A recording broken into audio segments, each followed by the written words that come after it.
1, 2, 1, 2, ici Alexis de Lanceur. 1, 2, 3, Vox Pop. Bonjour, madame. Êtes-vous sur Facebook? Oui, Vous étiez sur Facebook? je suis en train de faire une story. Êtes-vous sur TikTok? Oui. Ah oui? Ouais. Facebook? Non. Pourquoi Facebook non et TikTok oui? Je préfère TikTok, c'est plus amusant que Facebook. On a l'impression que tout a commencé entre guillemets avec Facebook. Ensuite, il y a eu la génération un petit peu Instagram et pour les un peu plus jeunes. Et puis TikTok pour les encore un peu plus jeunes. C'est un petit peu l'impression que j'ai. La désinformation sur cette plateforme-là et sur TikTok, est-ce que ça vous inquiète? La mauvaise information, ça va influencer des gens, puis c'est pas tout le monde qui va aller chercher la crédibilité de l'information, donc ça peut influencer des mauvais comportements ou des fausses idées. Beaucoup de fois, Instagram, Facebook, juste disent que ce qui est mis en ligne n'est pas correct.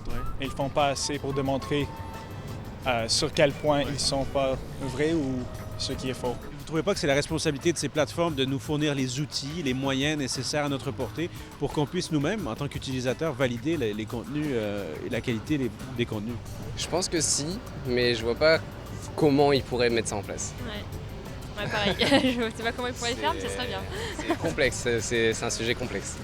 Oui, c'est un sujet complexe, en effet, c'est le moins qu'on puisse dire, surtout sur une plateforme comme TikTok qui a le vent dans les voiles et dont les utilisateurs sont de plus en plus exposés à la désinformation.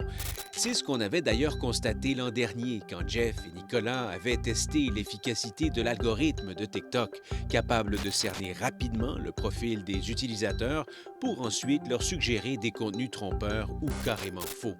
Depuis, ce risque s'est amplifié, alimenté par une hausse fulgurante de la popularité de cette plateforme qui a déjoué bien des pronostics.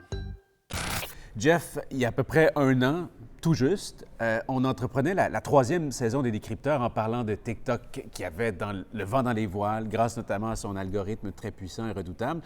Là, un an plus tard, où en est TikTok?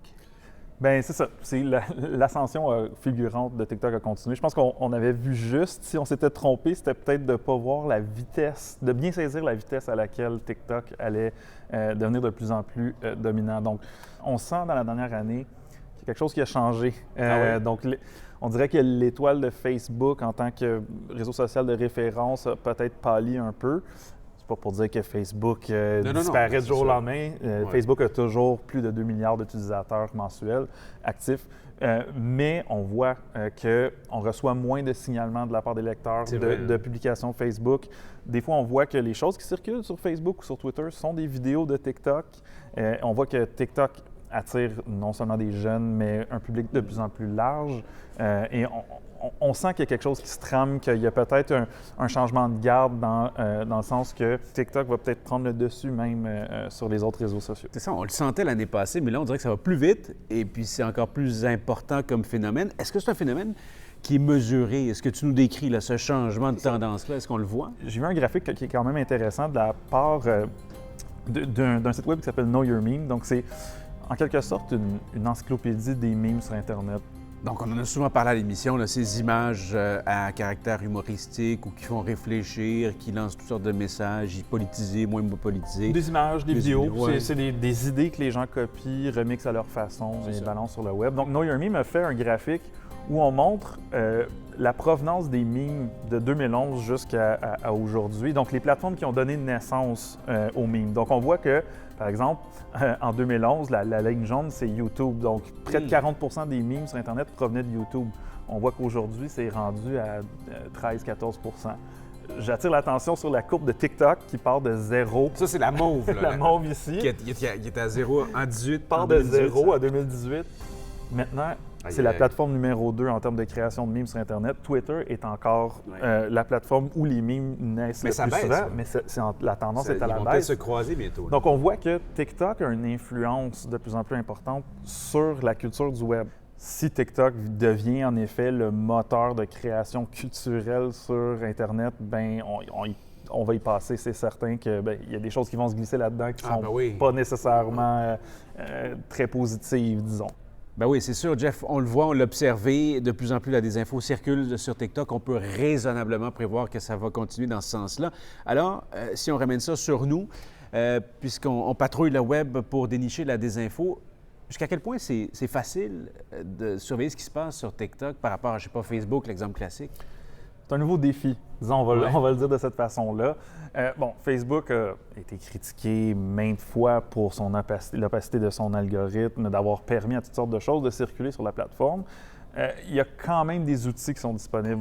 Et il y a aussi certaines fonctionnalités de transparence qui sont aussi très utiles. Mais par exemple, on a cet outil-là, le CrowdTangle, qui est un outil qui a été acheté par Facebook il y a quelques années. Bien, ça permet de voir ce qui circule sur Facebook. Donc, par exemple, ici, on a toutes les publications au cours des 3 derniers jours les plus populaires au Québec. Donc, carrément, on peut voir les choses les plus populaires sur les réseaux sociaux. On peut effectuer des recherches avec des mots-clés. On peut écrire, par exemple, vaccin. Un exemple comme ça, là. Un exemple purement aléatoire.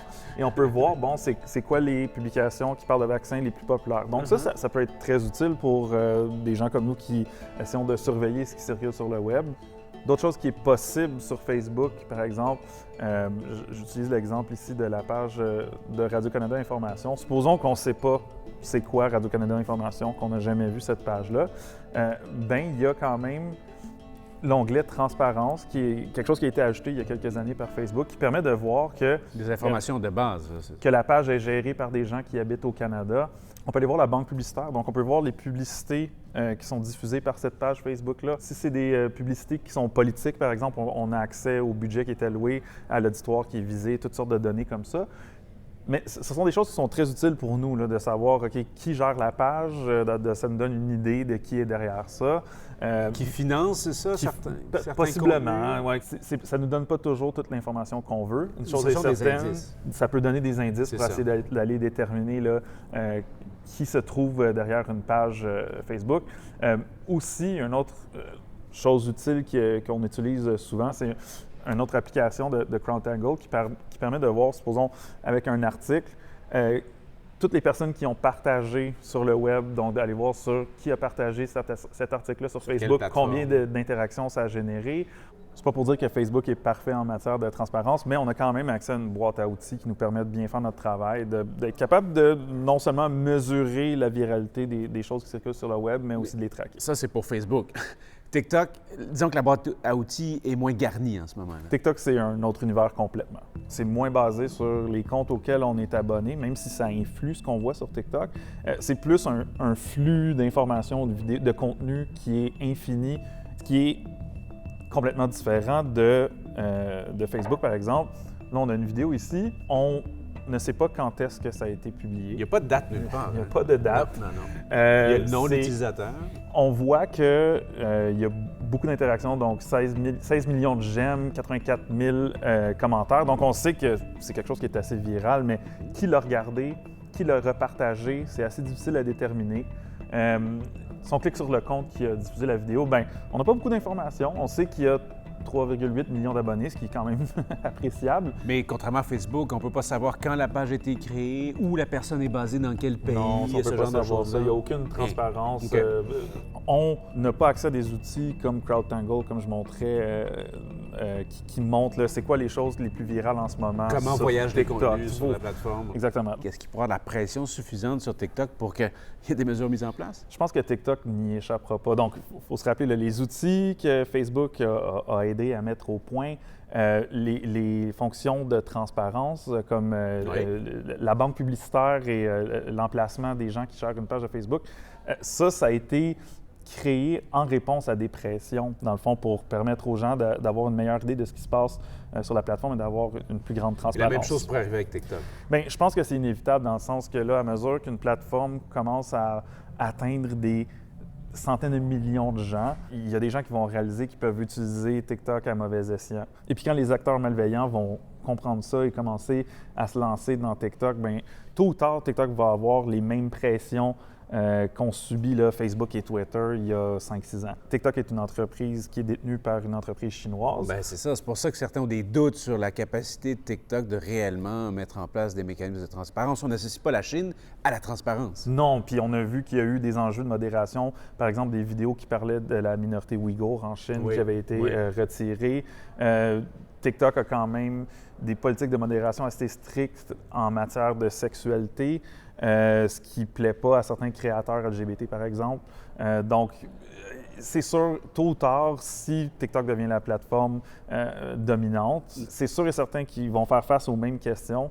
Là, c'est un peu le party pour TikTok. C'est un peu comme Facebook en 2014 où tout va bien, la croissance est incroyable, tout le monde utilise ça. Il y a beaucoup d'argent qui se génère. Mais il y a des lendemains de veille qui, tôt ou tard, arrivent. Ouais, il y a peut-être quelqu'un qui va sonner la cloche puis la récréation, fini.